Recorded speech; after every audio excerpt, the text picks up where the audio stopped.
Hello friends, welcome back to another reaction video. So दोस्तों, आज टालू भैया का व्लॉग आया और व्लॉग में हमें काफ़ी नए नए चेहरे देखने को मिले। और उन नए चेहरों के पीछे का रीज़न क्या है, कौन है वो चेहरे, क्यों उनको बुलाया गया है, उन सब चीज़ों के बारे में आज पॉडकास्ट में डिस्कस करेंगे।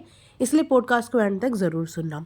सो दोस्तों, जैसे ही टालू भैया का व्लॉग आया, और आजकल आप देख ही रहे हो कि टालू भैया काफ़ी लंबे चौड़े व्लॉग डालने लगे हैं।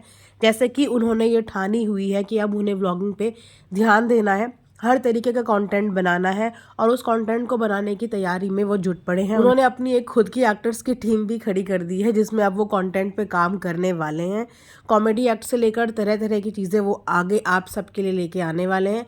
तो जो लोग भी टालू भैया की फैमिली को प्यार करते हैं, उनके लिए ये गुड न्यूज़ है कि अब उनको टालू भैया की तरफ से उनकी क्रिएटिविटी देखने को मिलेगी, उनके अंदर का कंटेंट क्रिएटर देखने को मिलेगा। और कहीं ना कहीं तनुज भाभी के लिए सुकून की सांस है, बिकॉज वो जितना ज़्यादा अपने आप को काम में बिजी रखेंगे, उतना वो बाकी चीज़ों से दूर रहेंगे। आप समझ रहे हैं ना कि मैं किन चीज़ों की बात कर रही हूँ। तो चलिए, ये तो था टालू भैया का अपने लिए खुद का काम, लेकिन उसके अलावा टालू भैया जो ये धीरे धीरे चीज़ें कर रहे हैं, धीरे धीरे पिन चुबा रहे हैं, इस चीज़ का मतलब क्या है? क्योंकि जहाँ से मुझे लगता है कि अब दोनों बहनें चुप हो चुकी हैं, और इस बार भी शुरुआत टालू भैया ने की थी, उसके बाद वहाँ से वीडियो बनी, उसके बाद वहाँ से वीडियो बनी, एक अच्छी खासी कंट्रोवर्सी क्रिएट हो गई। सबको ये पता चल गया कि हाँ, टालू भैया व्लॉगिंग में एक्टिव हो गए हैं। शायद वो एक एक्टिव होने के लिए उनका एक प्लान ही था, ताकि दुनिया को और ऑडियंस को ये पता चल जाए कि हाँ, अब टालू इज़ बैक, और अब टालू यहाँ पे नई नई व्लॉगिंग, नई नई वीडियोज़ लेके आने वाले हैं। तो उनका वो एक, कहते हैं ना कि स्टार्टिंग, तो बस उनका वो एक नोटिफिकेशन था सारी जनता के लिए, ऑडियंस के लिए, भले ही उस नोटिफिकेशन की शुरुआत एक कंट्रोवर्सी से की हो। तो वैसे मुझे लगता है कि टालू भैया की साइड से अभी भी कंट्रोवर्सी ठंडी नहीं हुई है।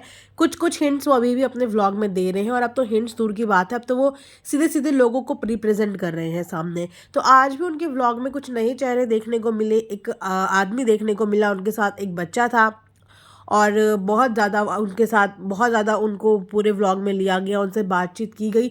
तो बच्चा जो था वो टालू को मामा बोल रहा था, और जो टालू के बच्चे थे वो उसको फूफा जी बोल रहे थे।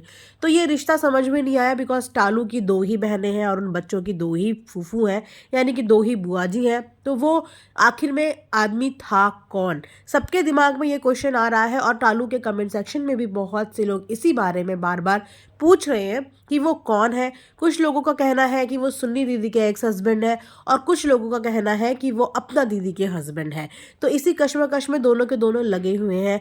और जो वो बच्चा है वो किसका है? बहुत से लोग उस बच्चे की शक्ल भी मैच कर रहे हैं। कुछ लोग कह रहे हैं कि ये सुन्नी दीदी के बच्चे की तरह दिखता है, कुछ लोग कुछ कह रहे हैं। तो सबके माइंड में मल्टीपल थॉट्स आ रहे हैं कि आखिर में वो इंसान है कौन। तो मुझे तो ऐसा लगता है, देखो, अपना दीदी के हस्बैंड तो वो है नहीं, और क्योंकि अपना दीदी के हस्बैंड होते तो थोड़ी बहुत उनकी शक्ल फीचर्स तन्नू से तो मिलते, पर तन्नू से उनकी शक्ल फीचर्स कुछ खास एज सच मिल भी नहीं रहे थे। लेकिन हाँ, वहीं पे देखा जाए तो याद होगा आप लोगों को कि एक बार फरोज भाभी ने ये बात बोली थी कि जो तन्नू के पापा हैं, यानी कि अपना दीदी के जो हस्बैंड है, वो रिश्ते में उनके भाई लगते हैं। तो अगर वो रिश्ते में भाई लगते तो बच्चे उनको मामा बोलते, यानी कि तरोज भाभी के घर जो वो आदमी आया है उसको मामा बोलते, लेकिन बच्चों ने उनको फूफा जी बोला। तो हो सकता है, मतलब मैं श्योर नहीं हूँ उस चीज़ के लिए, हो सकता है कि वो जो आदमी इनके घर आया है वो सुन्नी दीदी के एक्स हस्बैंड हो सकते हैं। अगेन मैं इस चीज़ के लिए श्योर नहीं हूँ, बट आगे पता चली जाएगा कि वो कौन है। लेकिन मेन बात ये है कि उस आदमी को दिखाने का मकसद क्या है। अगर कि वो सुन्नी दीदी के एक्स हस्बैंड है, तो उनको दिखाने का मकसद क्या है? तो क्या अब टालू की हिट लिस्ट में, टारगेट लिस्ट में सुन्नी दीदी चढ़ चुकी है? क्या उन्होंने अब ये ठान लिया है कि जिस तरीके से मैंने पहले अपना को सोशल प्लेटफॉर्म पे एक्सपोज किया था, झूठा एक्सपोज, एग्जैक्टली वर्ड यही होगा, उसी तरीके से अब क्या इनका टारगेट ये है कि मैं सुन्नी को एक्सपोज करूंगा? क्या भाई बहन का रिश्ता इतना कमज़ोर होता है कि थोड़े से मन मुटाव के लिए या थोड़े से लड़ाई झगड़े की वजह से आप अपनी बहन का इज्जत पूरी भरी महफिल में, पूरी सोशल मीडिया पे लाके पटक दो? ठीक है, नाराज़गी, गुस्सा हर जगह होता है, बट इसका मतलब ये नहीं होता कि आप इतनी पर्सनल इश्यूज़ और इतने पर्सनल मुद्दे किसी के सामने ले आओ या सामने वाले को डराने की कोशिश करो। बिकॉज इज्जत सबको प्यारी होती है, और जब इज्जत पे कोई वार करता है तो सामने वाला बंदा झुक जाता है या चुप हो जाता है। मैं इस चीज़ को भी मानती हूँ कि सुन्नी दीदी की भी बराबर गलती है कि वो भड़काने का काम कर रही है, इधर से उधर और उधर की इधर कर रही है। लेकिन फिर भी मैं ये चीज़ अलाउ कभी भी किसी को नहीं करूँगी कि किसी की निजी ज़िंदगी में इतना ज़्यादा घुस जाना कि उसकी निजी ज़िंदगी का तमाशा सोशल मीडिया पे बना देना। हालाँकि मुझे इस बारे में कुछ भी नहीं पता कि सुन्नी दीदी की ये दूसरी शादी है या उनकी पहले भी कोई शादी हुई है। हालाँकि इस तरीके के कमेंट कई बार उनके कमेंट सेक्शन में आए भी हैं। उनकी दूसरी शादी को लेके बहुत बार लोगों ने उनके हस्बैंड को लेके भी उँगली उठाई है कि उनके हस्बैंड उनके आगे बच्चे दिखते हैं, एज कम दिखती है। लेकिन ये किसी को कभी भी नहीं पता कि वो वाक़ई में उनके दूसरे हस्बैंड हैं। क्या सुन्नी दीदी की पहले भी एक शादी हो चुकी है? तो ये सब तो देखो सुन्नी दीदी जाने या घर के लोग जाने, लेकिन जब से ये आदमी व्लॉग में दिखा है तब से एक हलचल का सा माहौल तो ज़रूर बन गया है। तो हो सकता है कि आने वाले व्लॉग में टालू भैया ये क्लियर कर दे, बिकॉज़ टालू भैया का इस समय पे जो एटीट्यूड है ना वो बिल्कुल 7वें आसमान पे पहुंचा हुआ है।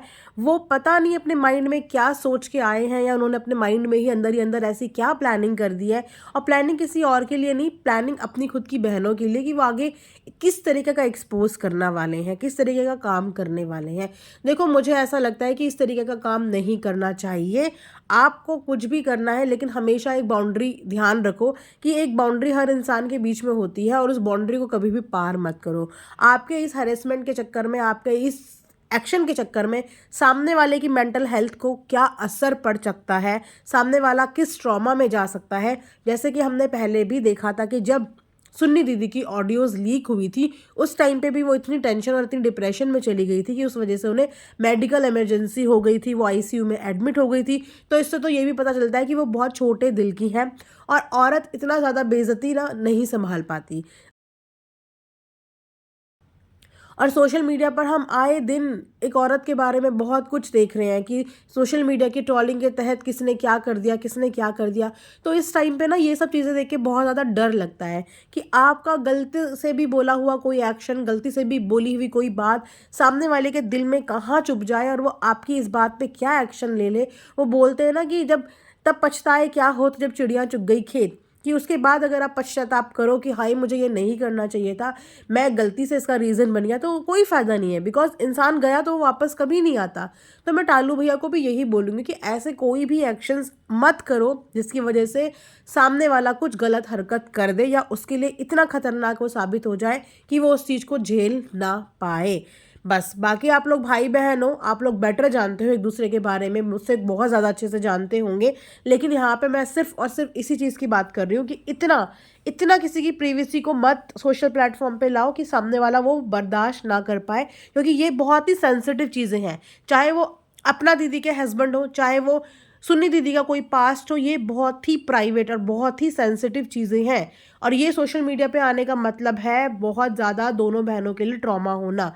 उनको बहुत ज़्यादा डिप्रेशन का सामना करना पड़ सकता है।